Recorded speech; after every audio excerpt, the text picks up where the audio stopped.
Well, this is, when it comes to superfoods and immunity, one of my favorite things to do is is to use teas. Actually, is some of the best ways to use the immune boosting effects. And people know about things like garlic and lemon, and maybe a few other things in there.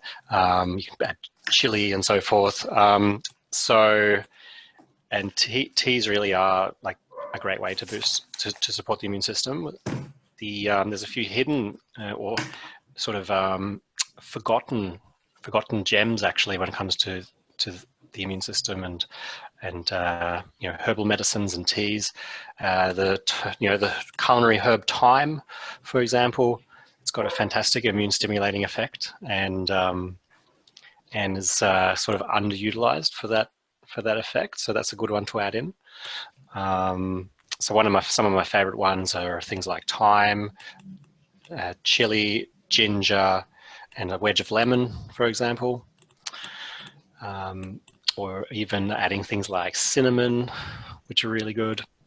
If a person can get their hands on something like elderberries, then they've got a really good immune boosting effect. They've got some evidence to say they're antiviral, which would be in a general sense. It's not for any specific viruses or anything like that. But there is research that shows that the elderberries have some antiviral effect. So it can be used in teas as well, or in juices and things like that they make with them in countries like Germany, where where it actually grows the particular elderberry. So it's something I'm very passionate about. Awesome. Yeah. And tell me, what are some of your favorite teas within your range? Oh, depends on the season. At the moment, we've got an Easter tea out called Baxter's Buns, which actually has some of these ingredients in it, which isn't why I drink it. But so it has ginger, cinnamon, clove, some of those deep spices with a black tea. So that's really lovely at the moment. Beautiful. Yeah, fantastic.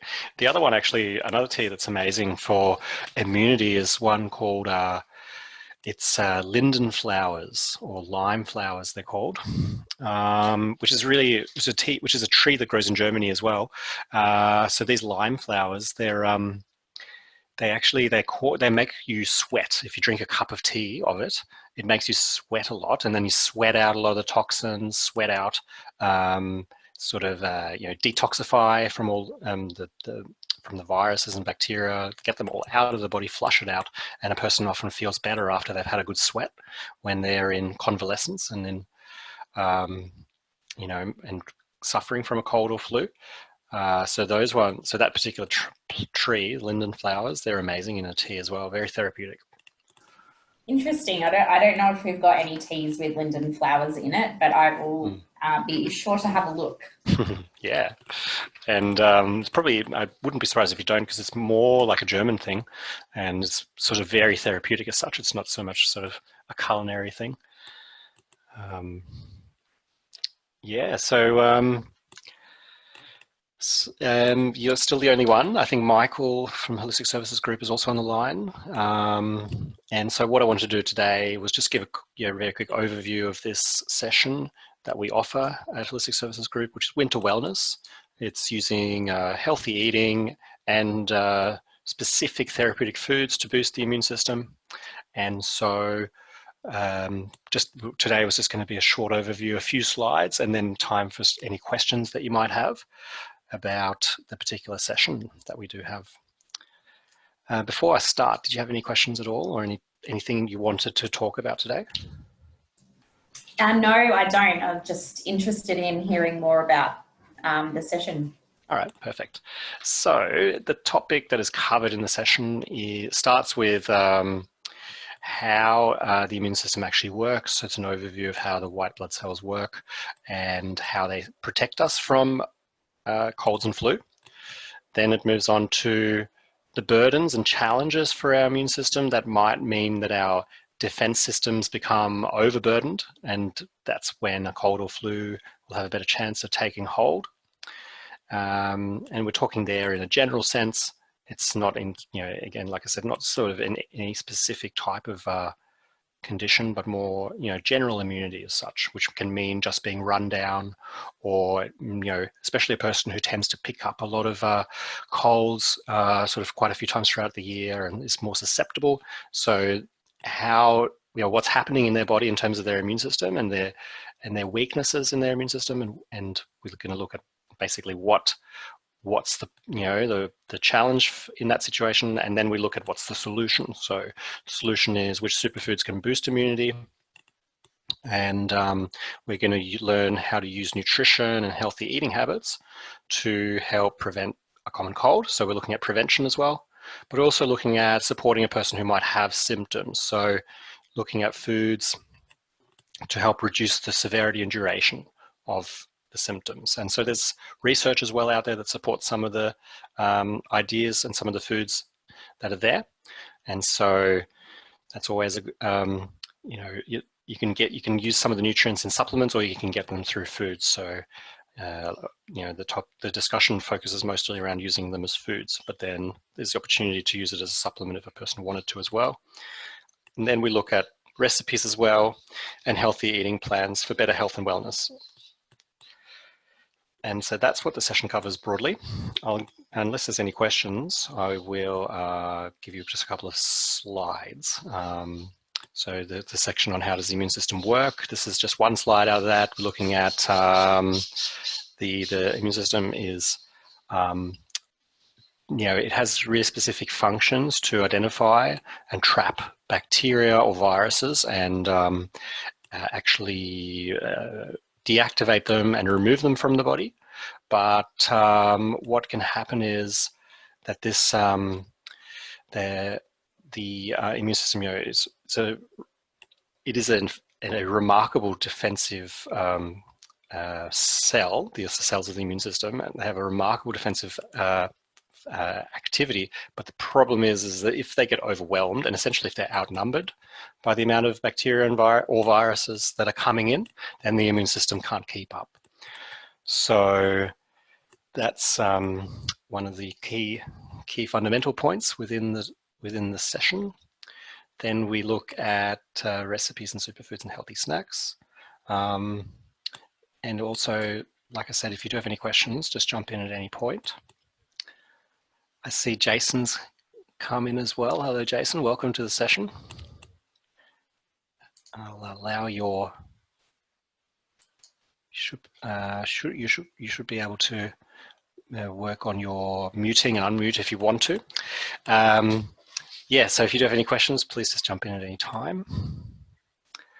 And then we look at some of the superfoods. So, I mean, superfoods are foods that do have a specific effect in the human body, to have various therapeutic effects due to, some, whether it's vitamins, minerals, fiber, or antioxidants that are in that food. So therapeutic effects can be a whole lot of different things. The food can support liver detoxification, for example, and because of specific compounds that might enhance the liver to function better, and that would make it a superfood for liver function, for example. We've got a classic example, which is blueberries. We know that blueberries are very high in antioxidants, and therefore they're good for a lot of different things, including cognition, and therefore things like cognitive decline and conditions in that realm. Blueberries are known to support a healthier brain due to the antioxidants.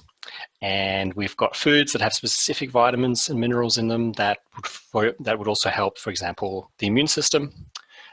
Ginger being one, it contains specific compounds that are actually the compounds that actually have the spicy ginger flavor. They are also some of the most important compounds within ginger that also support immune function and help stimulate the immune system. So if you have you could say that for ginger is a superfood for immunity, as one example, and there's so many examples in lots of different areas of the body. We'll talk in the session about how to best use the foods for the immune system. So ginger, for example, really the very best way to use it is fresh, essentially. So probably the best way is in juice. Really fresh, squeezing in a decent amount of ginger into a smoothie or a juice to make it quite spicy. That's probably that is the best way to use it. Using it in teas is still good, but the fresher the better in most cases with these sorts of compounds. So we'll talk about how to use a food to get the maximum effect as well. And then thinking of something like blueberries, I said that the pigment is what gives them the antioxidant effects. So the magic is in the pigments when it comes to a lot of fruits, vegetables, and plant foods. It's the pigments that have the antioxidant effects, and the more pigmented a food, often the higher in antioxidants. So blueberries are such a good example because they're so highly pigmented with that sort of with those blue and purple pigments. And we discussed in the session why these antioxidants are so important in human health and in immunity specifically in the context of this session. Any questions at this point at all?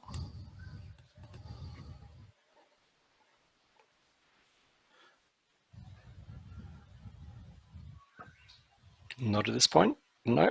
Okay, so then I've just got a couple more slides on how do superfoods boost immunity. So here's the example of the antioxidants that I was talking about.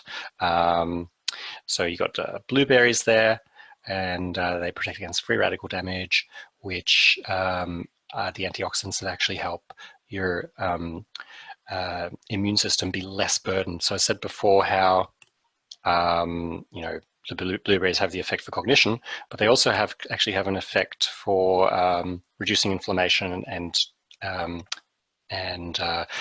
free radical damage, which also then lightens the burden on your immune system. So the immune system can be targeted towards viruses and bacteria that are coming into the body. So the more antioxidants we eat, that's one way of supporting immunity. That's like a foundation or fundamental foundation to have in place. And then the second paragraph, the second line, superfoods also packed with specific nutrients your body needs for healthy immunity. So the more specific part of using foods to boost the immune system is to give those foods that contain key minerals and key vitamins for immunity. So the example is Brazil nuts. It's one example out of about 20 or more. So Brazil nuts contain selenium. Selenium is also a little bit of a forgotten immune boosting mineral. A lot of people know about zinc and also vitamin C. And selenium, though, is a little bit forgotten and underused, and it has a very good effect to support the immune system. There's lots of good research that selenium supports specific cells within the immune system, T and B cell production, and other mechanisms by which selenium works. So you can, like I said earlier, you could supplement with the selenium, capsule or liquid, but you could also just eat certain foods. And there's not very many foods that are very high in selenium, but Brazil nuts actually happen to be very high in selenium. Most of the Brazil nuts that you'd find in stores, there will be authentic Brazil nuts that are grown in the Amazon basin, either in Brazil or Bolivia, and they're picked seasonally. And they've grown in this selenium-rich soil, and they soak up the nutrients in that soil like a sponge, and then they provide a lot of selenium when you eat them. And actually 2 Brazil nuts a day is actually a therapeutic dose, which is amazing, because with a lot of other foods, it's hard to get very high doses with those foods. I mean, even everybody knows that red meat contains iron, but even the amount of iron in red meat, it's a medium amount. It's not through the roof though, not like the amount of selenium in just 2 Brazil nuts, as an example. And so these are a fantastic food to eat if a person wants to start to prevent colds and flus generally throughout the year, and especially coming, say, into winter or certain times when you want stronger immunity, and definitely to consider using them when if you are run down or suffering from a cold or flu. So that's just another example of the slides that are in the PowerPoint presentation in the superfood and immunity session. Mushrooms and immunity is another one. Mushrooms actually contain specific compounds that help the immune system. These compounds are called beta-glucans, and they actually help stimulate and regulate healthy immunity. Mushrooms can also be used to absorb vitamin D, and vitamin D is actually a very important immune nutrient as well. So you could get a double whammy with mushrooms if you prepare them in the right way to actually give you this beta-glucan compound, but also give you the vitamin D, and that's the sort of thing we discuss in this session as well. And that's it for our quick overview. And so now I'm available for any questions you guys might have about the session that we run. It's usually an hour long. We can do an hour and a half as well, and that would, or we can do even longer than that if you guys have more than more topics you would want covered. Sometimes I've done half-day sessions and that sort of thing as well. And so, yeah, there's a lot of opportunity. I mean, often, in my view, if we do the hour session, there's so much to discuss. There's so many questions usually from the participants that we could always use more time, basically. And we discuss myths and misconceptions around healthy eating, really dispelling those myths for people attending. I think is a really valuable thing, because in the field of nutrition and health, there are a lot of myths. There, everywhere you look, you could use misrepresentations about what's healthy as well. So for me, I'm really passionate about talking about those things and discussing that in a group. And now that we're offering online as well, for me, that's I really enjoy the online environment, because I lecture as well at Torrens University. So I teach nutrition and naturopathy there, and I already do online lecturing there, and every trimester I've been teaching online, but also face-to-face. But now we're obviously fully online as well, as all universities are. So yeah, the fact that Holistic Services Group, that we've now gone online, I think is a great opportunity to still provide all this information. So that's pretty much all I wanted to say. If you guys had any questions at all, I'm more than happy to answer them.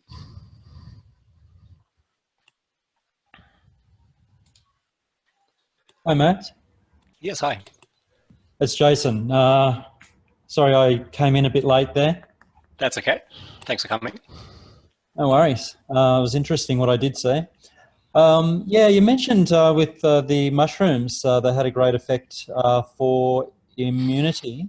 Mm-hmm. Is it best to have mushrooms cooked or fresh, uncooked, like raw, in a salad? Like in a salad. In a salad or something. Yeah, it's interesting, and this is one perfect example of the types of questions that people ask in the sessions is understanding these things around healthy eating and using foods in specific ways for specific health benefits. So that's a perfect question. So in that particular case, not every time is cooking going to destroy the compound. Sometimes it does, but in the case of the beta-glucans in the mushrooms, you can still get the effects out of them even when they're cooked, actually. So you can cook them, and putting mushrooms into like an immune boosting broth. That is a recipe I've got actually in the session that I give to the participants. There's a immune boosting broth as well. Mushrooms are in there as well, and they definitely have that effect even once they've been heated and cooked. Right, interesting. Mm. Yeah. And so fresh is okay as well, though. Absolutely, yeah, exactly. Fresh is definitely okay, and the chopped into a salad and so forth. It's a good point though, because some foods you actually can go either way. Some foods are better fresh, as we obviously know. So things that contain vitamin C, they're much better fresh, because the vitamin C gets deactivated from the heat. So if you cook something too long at a high temperature, you'll deactivate the vitamin C. And on the other side, actually, sometimes heating actually mobilizes and releases nutrients. And an example of that is, funnily enough, tomatoes. So tomatoes contain lycopene, and lycopene is a really good antioxidant for the prostate gland. It helps with healthy cardiovascular function as well, and is a fantastic antioxidant. And actually, cooking transforms the lycopene into the active form and makes it more active. And heating, so it actually changes the structure slightly in that example in a positive way. And also with lycopene having a little bit of oil with the meal, if there's no oil in that meal, like adding a dash of extra virgin olive oil or something like that, actually increases the absorption of it as well. So that's an example of the other way. So where cooking is better. Yeah. And one more question, if I can. Of course. You mentioned so a therapeutic dose of the Brazil nuts would be 2 a day. If you were having 2 a day, would you have the 2 Brazil nuts together at the same time, or could you spread it out, say morning and afternoon, say because I know with vitamin C, you have a dose of vitamin C and it depletes over time. Is that the same with nuts? Like, do you need to spread it out, or would you have those 2 nuts? Does that make sense? Yeah, definitely. Yeah, it's a good question, because sometimes if you have too much all at once, your body can't absorb it all, because it's the absorption in the digestive system is saturated, is already at a maximum, and then you can't absorb the extra. So often splitting the doses is a good thing, and that counts especially with supplements actually. So vitamin C supplements or magnesium, it's often better to split them, say morning and night or something like that. With the 2 nuts in that example, that's not it's the 2 a day gives a sort of medium or low medium dose. It's therapeutic, and so therefore, because it's not a massive dose in the 2 nuts, that you could have them together, and like having them consistently every day is going to be is still going to allow you to for the level not to wear off or anything like that. Right.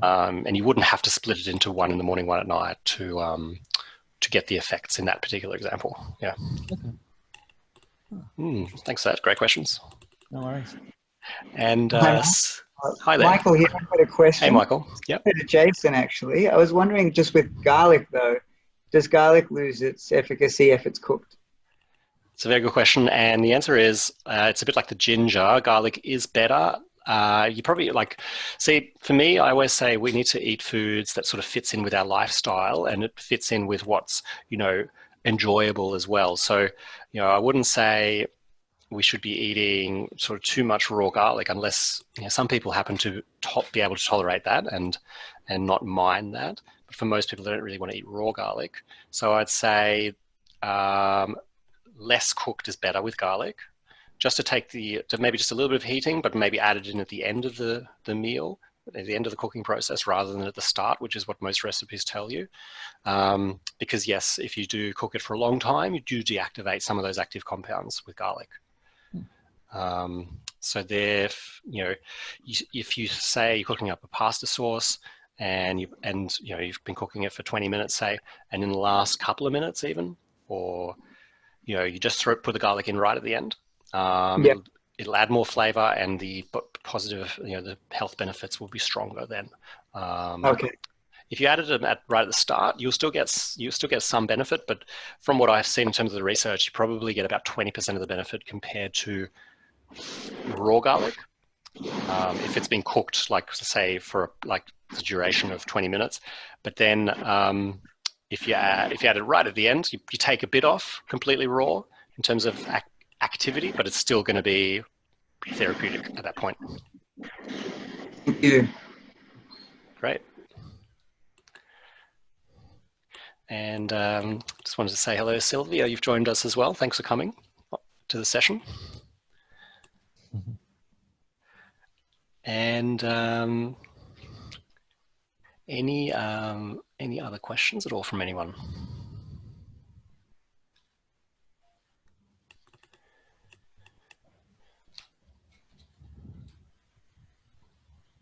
Any other questions at all, Jason? You're more than welcome to. No, I'm good at the moment. I'll let you know if I think of one. Sounds good. Okay, well, so yeah, I just wanted to provide a quick snapshot today of this session.